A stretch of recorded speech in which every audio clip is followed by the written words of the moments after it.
Hello, everybody. Last week we completed the requirement analysis phase.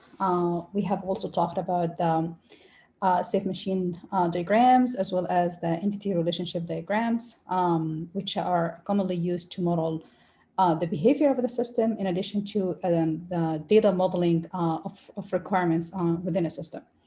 And then we also talked about the requirement specifications, and we have highlighted about the use of the requirement specification document, which contains all the information that we were able to collect from the inception phase, the elicitation phase, up to the analysis phase. All the models that we were able to build and extract are also included in the requirement specification document, which acts as a detailed description of every step that we have done it from the starting point of incepting the problem and identifying the problem domain and the scope to the extent we actually analyze the gathered requirements in a way that it can be easily understood by developers or even stakeholders.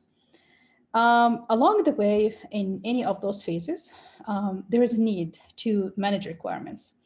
The management requirement process is mandatory for many benefits, including avoiding conflicts, reacting to changes in the requirement, assign different behaviors to whatever actions the stakeholders might need to change that would have an impact on the requirements. And then the decision at the end will be different, which will be elaborated and transferred to the second phase in the software requirement engineering process. So this has created to a need to manage the requirements. In today's class, we will introduce the topic of requirement management. In particular, we will talk about traceability. What is the definition of baselines? How would we manage changes in the requirements? What kind of responses we can do it? What kind of techniques we can use to actually manage such a change in the requirements? And then finally, I will highlight on a state-of-art requirement management tools that are recently widely used in different platforms to actually provide an efficient management system to requirements. And you're going to see later that when I'm talking about requirement change, it could be a change control request that we need to monitor. It could be some risk that we need to handle and provide a good response to such risk. That's why after I will cover the requirement management topic, we will start just an introduction about risk management and analysis.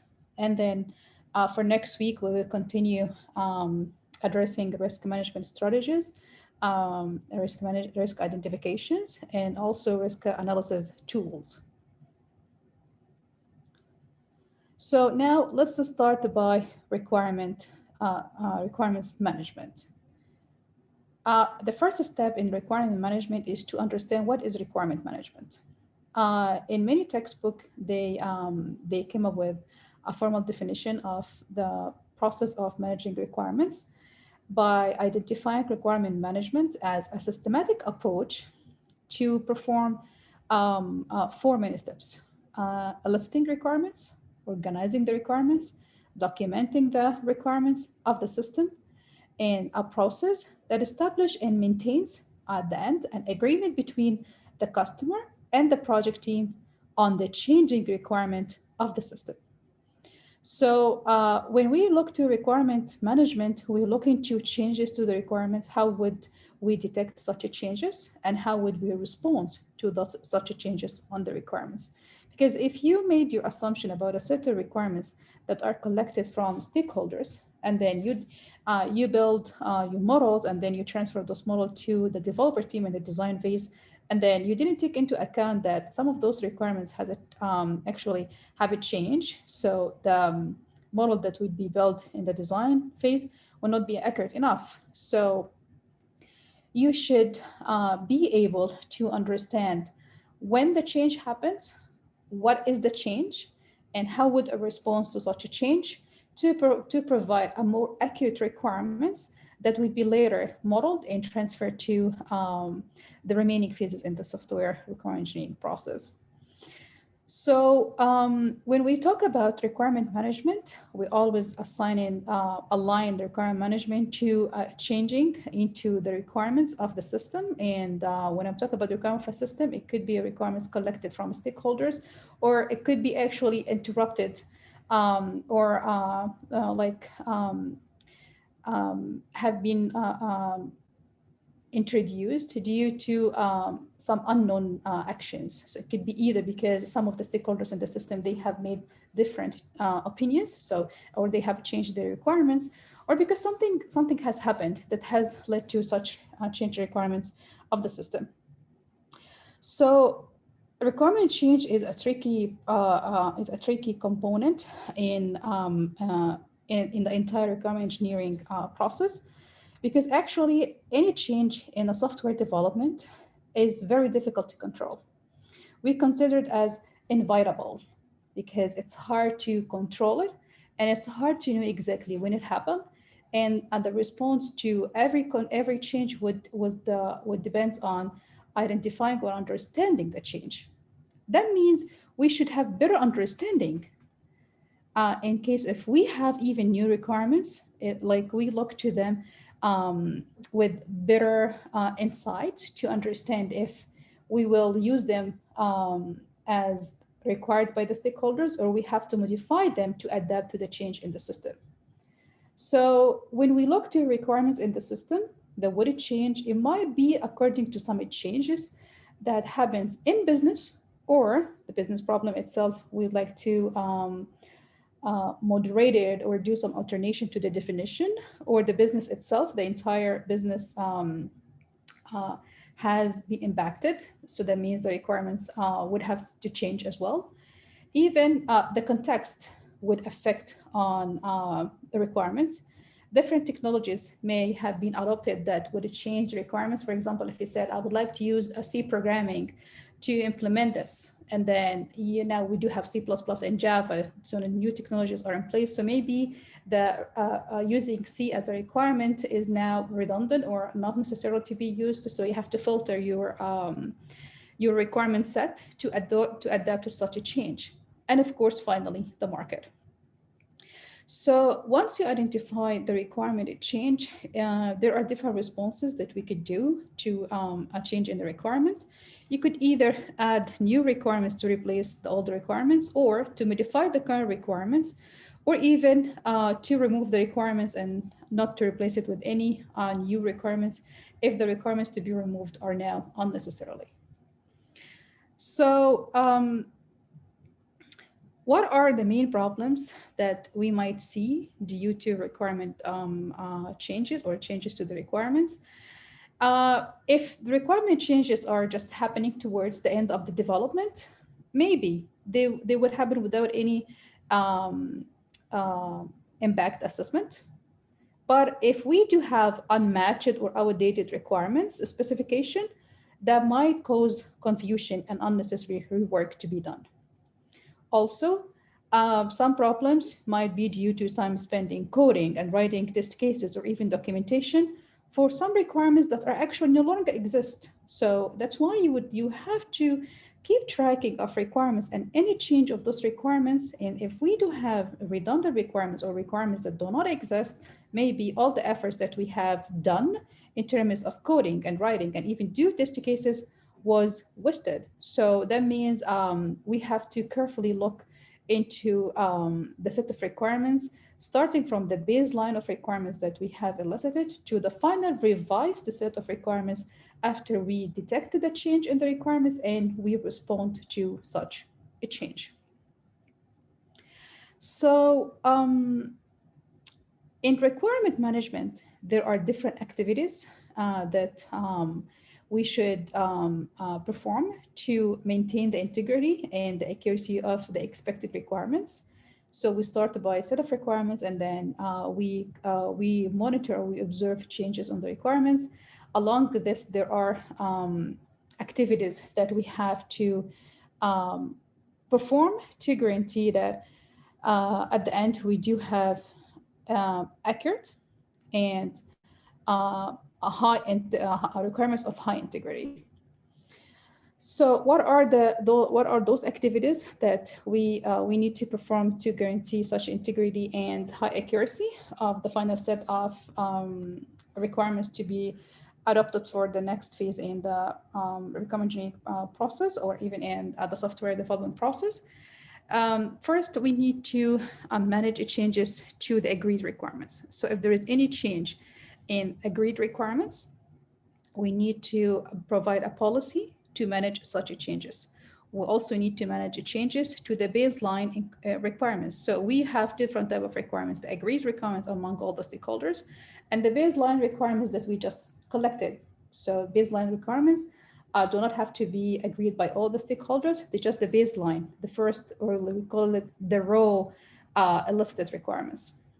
Also, one of the activities to manage the changes in the requirements is to keep project plans synchronized with the requirements. You don't want to go across your project plans and it turns out that there is unsynchronization between the project plans and the phases of your project, specifically a software project, and the defined set of requirements. In addition to manage changes to agreed requirements and baseline requirements and provide synchronization between the project plan as well as the requirements, there's a great need to control versions of individual requirements and even versions of requirement documents. Keep in mind, in requirement engineering, when we generate an SRS, for example, it goes through versioning, where we have the first version of the SRS, and then we revise it to have the second version of the SRS, and then the third version of the SRS. And finally, we have the final revised set of the SRS. So controlling such versions will adapt to the changes across every version, enable the control of requirement versions or even documentation versions, will help on increasing the integrity and the accuracy of the expected requirements. In addition to this, a major activity that we emphasize on using such activity in requirement management is to manage the relationship between requirements, because a change in one requirement might even impact another requirement if there is a relationship between them. So if you said, I would like to use C programming, and at the same time, I would like to use Python, maybe, or JavaScript. And then you decided not to use C programming anymore, and you came to the knowledge that, or to the extent that you would like to use R programming or MATLAB. So if there is any connection, like an SQL interface that would be impacted by changing such a requirement, by not using C anymore, would I still be able to use Python? Maybe there are some interfaces that I need to monitor, or I need to provide a revised version of this requirement. That's why relationship between requirements is mandatory in requirement management. That means if we would like to manage the relationship between requirements, no matter what the kind of the relationship is, it could be a dependency relationship, it could be an inheritance relationship between the requirements, it could be a lead to requirements. So we started by a requirement that has led to the creation of another requirement. And among all of these, it's very important to manage the dependency between the requirements, documentation, and also other documents that are produced in the system engineering process. So to do an efficient management of the relationship between requirements, as well as the dependency between the requirement documents and even other documentations, we need to track the requirement status. In the next few slides, I will share with you different status for requirements, and we need to track such a status to come up with a final response to the change of each requirement based on the change in its status. So if we summarize those activities, we can see that to manage requirements, you need to perform 4 main tasks. The first task is related to control any changes in the requirements. Also, you need to control any change in the versions of the requirements, like version control. You need to provide an efficient requirement status tracking. And finally, you need to perform requirement tracing. So in addition to track the status of the requirements, you need to trace the requirements and their dependency and their relationships. So to provide a control to the change in requirements, first, you need to propose So first you need to propose those changes and then analyze their impact and provide decisions based on understanding the changes and their impact. And after the fact, you need to update the requirement documents with the response to those changes. And consequently, you need to update your project plan. And um, most importantly part is to measure the requirement volatility, which I'll talk about it next. To provide a control for documentation versions, documentation versions, you need to define a version identification scheme and then identify requirement document versions, and finally identify individual requirement versions. Those 3 steps will help in providing control for the changes in the requirement versions. To keep tracking of the requirement status, the first step is to define a possible requirement status, followed by recording the status of each requirement. And for you, after you record the status of each requirement, you need to report to the status distribution of all the requirements and mandatory to be listed in the requirement documentations as well. A great part in requirement management is to monitor the relationship between the requirements. That means you have to come up with an accurate definition of the links to other requirements, and then defining the links to other system elements, because you will see later that the links, it could be between the requirements and requirements, so requirement to requirement relationship, or it could be a requirement to any other component in the system. Keeping tracking of such relationship will help on identifying what will happen, what response I will take it, and the requirement would change. Would this impact on other requirements or other system elements? This is mandatory in requirement management.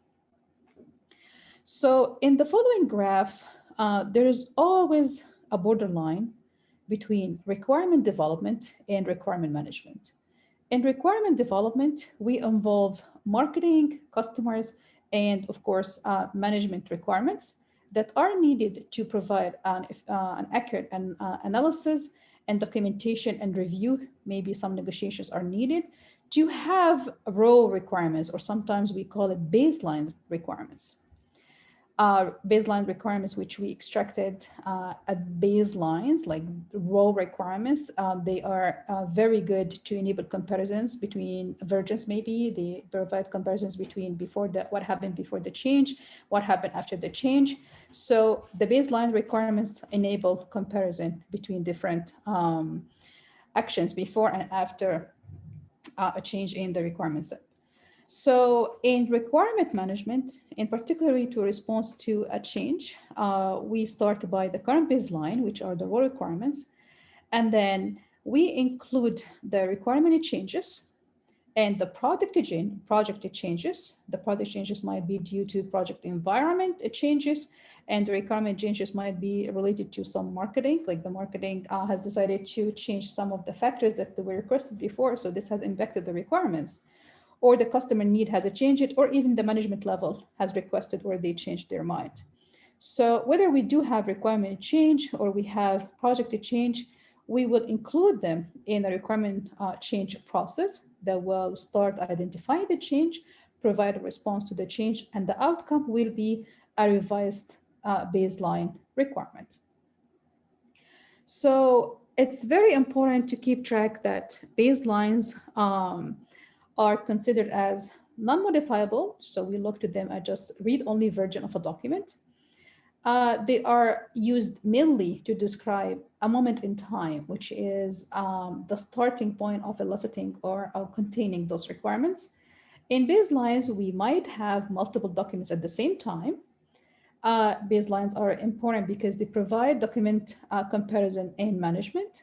Also, they come with a change history for the document. This is very important information that we can see in the baseline documentations, which include the baseline requirements. The information that we might see that are considered history in such documents, it could be information of objects, it could be attributes of some those objects, it could be even links that are created or deleted or edited since the creation of the baseline. Often also it might have some extra information on the user sessions, like the log files of the users when the document was opened and who has opened such documents. For baselines, it's mandatory to apply access control who has access to the baseline. So you don't want to give access to everybody, because if you change the baseline based on giving permission to everybody, you won't be able to track the changes later. You won't be able to provide an efficient comparison between what happened before it changes and what happened after it changes. So it is advisable to establish a baseline for a new document that is imported into the document management system. And this is very important in order not to lose any changes. So we can provide a response to such changes later. So this is baselines in general. It could be a baseline in a document, not necessarily to be a requirement document.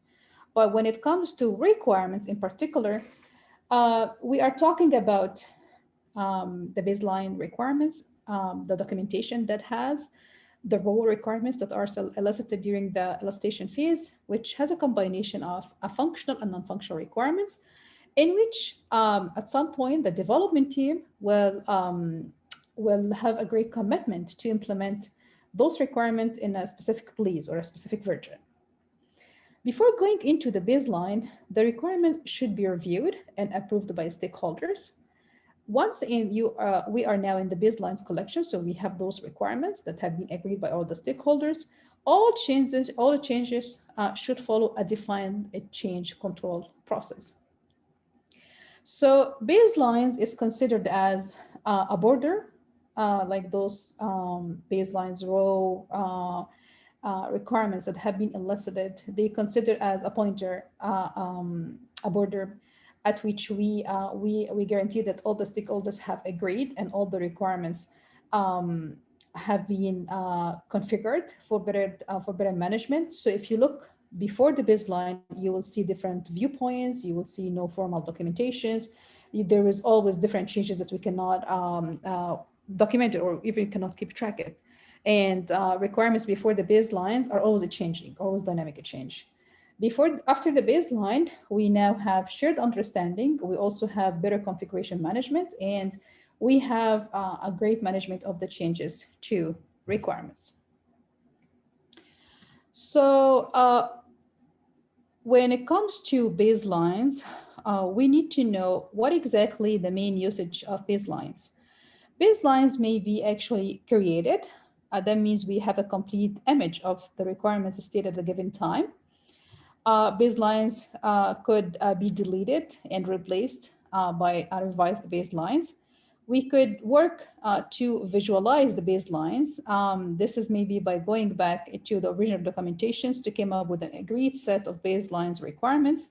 And baselines are very good to provide comparison between different set of time. So that will help in identifying changes since a certain time. I could easily move or provide a copy of one baseline to the next version in a software development. So baselines can be copied or also can be signed to provide different authorization and contract agreement. So in requirement management and using the baselines, we know that it helps in identify comparison between different time frames to align to the requirement change. So what are the main factors that might cause requirement change? So requirement change factors could be according to requirements errors or conflicts, or we even could have some inconsistency between the requirements. So when we see errors, conflicts, or even inconsistency between requirements, one of the actions that could be done is to delete them at any phase. And this is in particular when requirements are analyzed and specified, validated, or even implemented. So requirement change could be according to errors, conflicts, and inconsistency. A straightforward action is to try to delete them or to provide an efficient way to minimize the errors, to remove the inconsistency between requirements, and to resolve the conflict between requirements. Another factor that might lead to requirement change could be because there is an evolving customer and user knowledge of the system. So when the requirements are developed, customers and users simultaneously develop a better understanding of what they really need. So they might come out later and say, "Hey, I don't want this. I have changed my mind. Now I understand what I want. So I'll provide you with a new set of requirements." So that will be a requirement change factor. Finally, it might be due to technical or according to schedule or even cost problems. When we have requirement change factors related to technical or even schedule problems or even cost problems, we know for sure that it's difficult to plan and know everything in advance. So we may have to revisit the list of requirements at some point and try to adapt it to the current situation. That means we have to provide a revised set of requirements to adapt the changes into the schedule, the changes into the cost. Maybe we have the different cost of feasibility analysis or different cost constraints. Maybe the technicality or the technology have a change. So we have to revise our requirements to come up with a new set of requirements to adapt to such changes. So in addition to those three change factors, which we just talked about, I would like to emphasize on requirement change factors due to changing customer priorities. So it's not only about increasing or knowing that my customer now and my stakeholders are of better knowledge of the problem. It might be that their priorities have changed. So customer priorities may change due to some possible changes actually in a change in the system environment.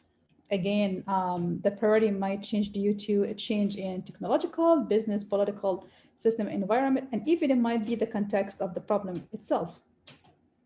Also, the customer priority might change due to business and strategic goals that have impacted on the customer priority to the given set of requirements.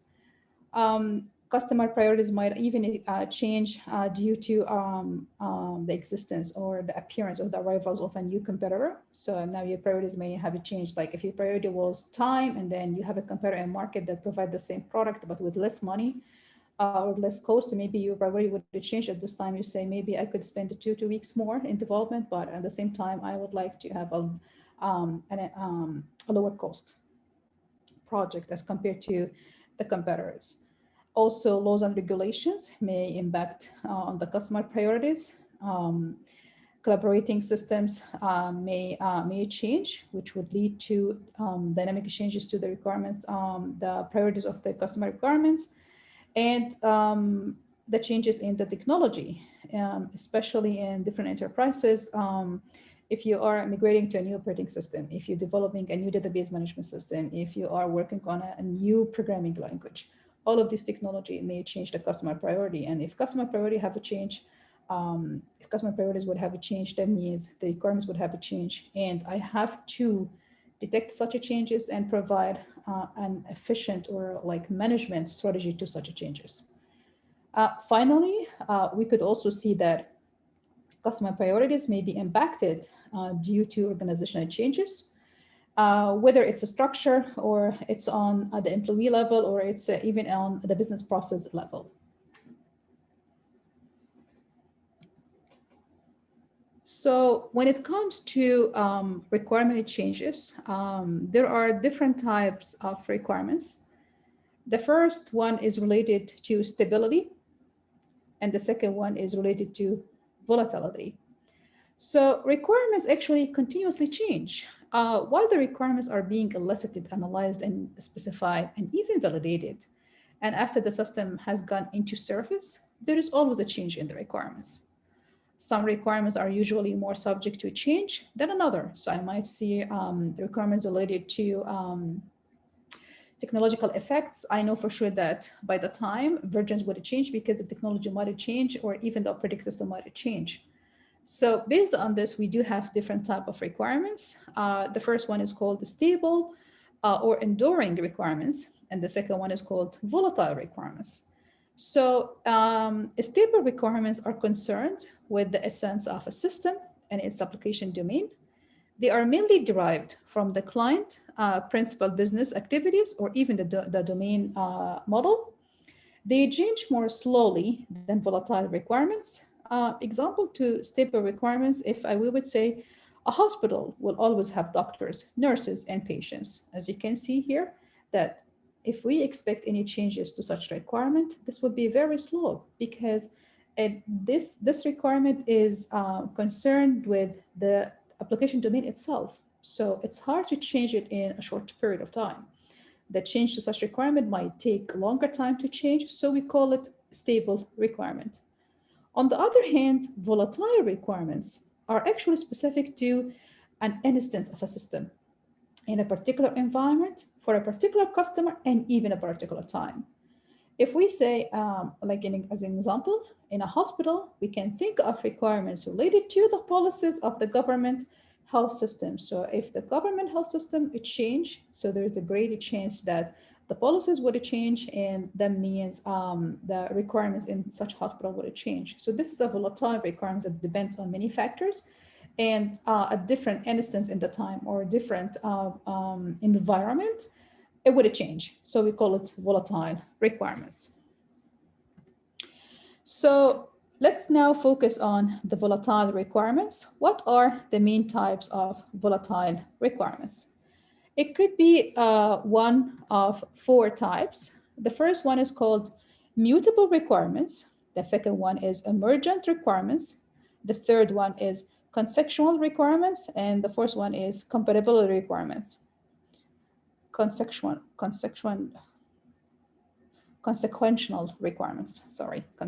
requirements. So